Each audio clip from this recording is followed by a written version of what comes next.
Family and fellow soldiers, I'm the Professor, and this is the Moment of Truth. And now the Friday Crime Report. Simi Valley, California, Saturday, August 2nd, 2025, 12:45 a.m.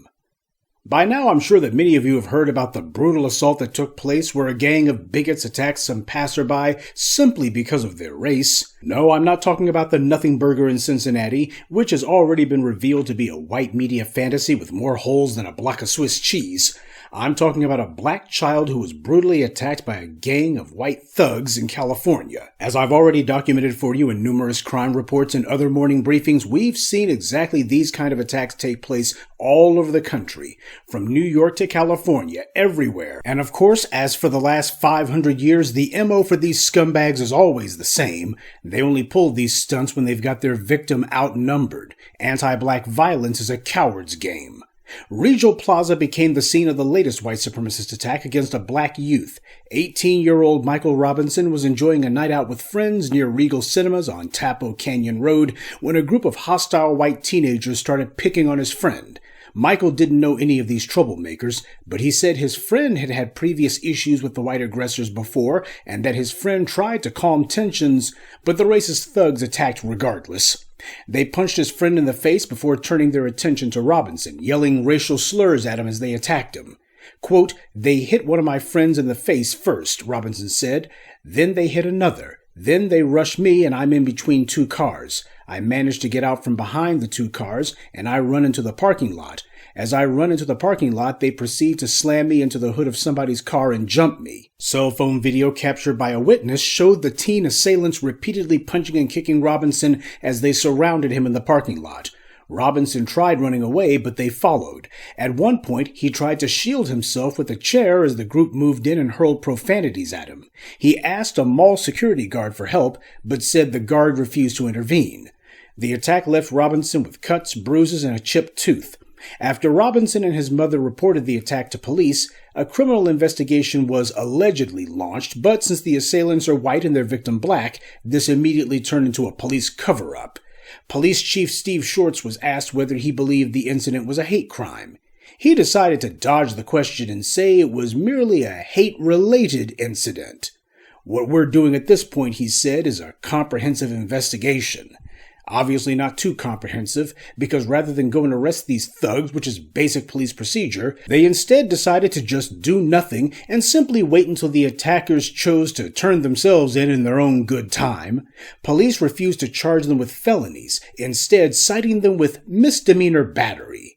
Now, battery is when you slap someone, and misdemeanor battery is if you poke somebody in the chest. That was neither of those things. This was a violent gang beating that took place by a white mob. Their victim didn't just leave with a couple of hurt feelings. He was seriously injured. That's assault all day, and it would be had the racial roles been reversed. And you won't be surprised to learn that neighbors say that these racist white thugs have a history of this kind of behavior. Obviously, whenever videos like this come to light, it's never the first time that they've done it. It's just the first time that they got caught. And you also won't be surprised to learn that at least one of the racist thugs involved in this attack is the son of a Simi Valley cop. So this is a cop's little miscreant doing this. Are we surprised? Seriously. When police came to the scene of the attack, the assailants were bragging about how they already know the cops, putting their arms over the cops' shoulders, so they were bragging that they were on code with the local thugs in blue, who of course were not bothered by this at all. Nobody is surprised to see the police acting like this. The white media is, of course, taking the side of the thugs in blue and their little bastards, and they're repeating the police line that this cop in particular isn't involved in the investigation, so it doesn't matter what his son did. Gee, I wonder if any of his co-workers or friends are involved. And of course, they're also defiantly telling the public that this dirty cop whose racist spawn did this, well, he's not going to be placed on leave, so don't ask. The public voiced their outrage to the Simi Valley City Council, who gave the predictable empty rhetoric about being concerned and wanting to bring the community together. Well, the best way to bring the community together would be by separating the racist violent punks who committed this crime from the community. You had that Nothing Burger in Cincinnati get tons of white media attention, including the clueless Vice President J.D. Vance, and I'm convinced that J.D. stands for just dumb. He couldn't wait to be the first to side with white people in that case, who the evidence has now shown were not some hapless passerby. The white media narrative has turned out to be false. What a surprise. Though, of course, here you have a clear-cut and undeniable race attack that actually did take place, with a cop's kid being involved. And, of course, the same mouthpieces for phony outrage that we saw last week are silent now. Yeah, when reality weighs in and they can't put a lying spin on it, they always run like cockroaches. We'll continue with the moment of truth in just a moment, but first, a word from the official sponsor of Black Empowerment, Power Tools. There's no telling when something's going to come up, so make sure you carry your power tools at all times. You never know when you're going to need to bring the hammer down, or when you'll have some trash that needs to be blown away, or some obstacle that requires cutting down. Don't get caught empty-handed. Keep your hammer close by. Keep that leaf blower at the ready, and always carry your steel. Power Tools. Because no matter what your day job or side hustle may be, there's no excuse for not being ready to put in some work. Now, there's one more thing that I have to mention here. I was reluctant to cover this incident in particular for this morning's crime report, and that's because of something the victim said. I forgive them, but there's consequences to your actions. He said he forgives them. Though he did make sure to mention that there's consequences for actions. He's young, and he may not be the most savvy, especially when it comes to expressing himself. So that being the case, I'm willing to overlook some of that, but it shouldn't have happened at all, especially not if he's got a lawyer who's supposed to be representing him. They're supposed to know better than this. I guess we should count our blessings. At least Ben Crump isn't involved, at least for now. Now, this young man did make sure to mention that there's consequences for actions, but as we already know, if you've got the complexion for the protection, which the assailants in this case do, then there are no consequences at all. This wasn't some random act of violence that took place. They didn't just happen to be in the wrong place at the wrong time and these guys just happened to show up. This was a deliberate, intentional race attack. You had these little white racists who were carrying out some sort of earlier act of antagonism that had started at some other place. They did this because they already knew that the thugs in blue, their parents, were going to cover for them. They're just copying what their racist cop parents taught them. This is the anti-black violent culture of the police spilling out into the streets yet again. These violent punks are allowed to go on these rampages. Hell, the police are the ones who put them up to it. It's not the first time they've done this. It's just the first time that it was caught on video. They're supposed to be getting felony charges, and they would if they were black. In this case, it's not even because their parents are cops that they're getting these lowball charges. It's because they're white and the person they attacked is black. That's what it actually is. And this in liberal California, mind you.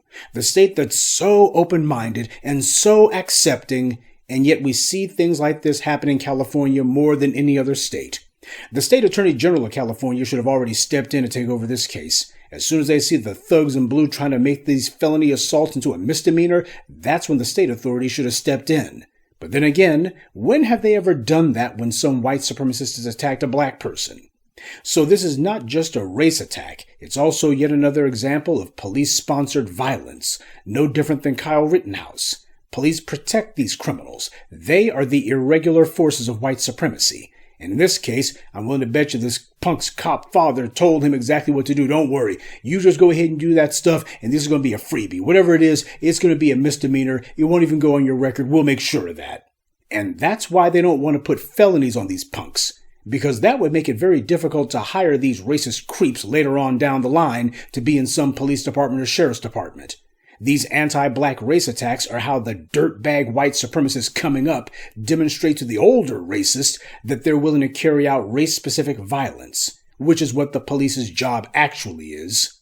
Well, race-specific violence requires race-specific solutions, not just an anti-black hate crime law, though that is important, but also black residents who are ready to defend themselves against these race attacks, ready to defend themselves and their loved ones. Because when you have the police who are orchestrating and carrying out these attacks and having their little brats be the ones who they put up to it and then protecting them afterwards, these are the police carrying out terrorism against citizens. And when it comes to terrorism, you don't sit back and hope that the terrorists discover religion and decide to finally become civilized. What you do with the terrorists is you make sure that they are punished.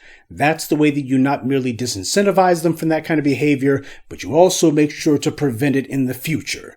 You see, these racists, they saw what happened in places like Alabama and elsewhere. Whenever there's more than one black person there, they already know exactly what the result is, so they're carrying out these cowardly little ambushes, as their racist cop parents told them to do. Because when you have the police carrying out and coordinating what that corrupt police chief called hate-related incidents, then it's up to the black folks out there to make sure that there's some compensatory justice-related responses to go along with it. And that's this week's Friday Crime Report. Keep your eyes open and stay on alert, because there's a lot worse criminals out there than the ones the white corporate media chooses to show you. Good day, and be one.